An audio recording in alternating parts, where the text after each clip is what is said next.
माझ्या घरी अदानी येऊन गेलेत, घरी आले म्हणून पाप झाकायचे का असं म्हणत राज ठाकरे यांनी विरोधकांवर निशाणा साधलाय।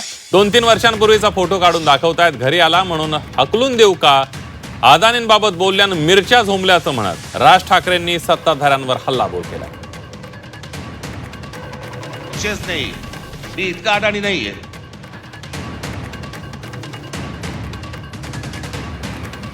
पण ते काय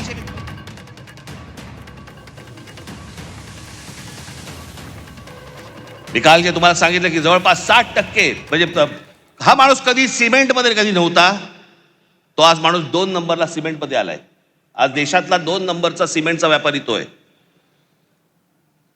आज ही सगळी विमानतळ आता नाही, इथे गुजराती समाजातले लोक आले असतील। खरं तर आमचं तुमचं काही भांडण नाहीये, फक्त आमच्याशी भांडायला येऊ नका।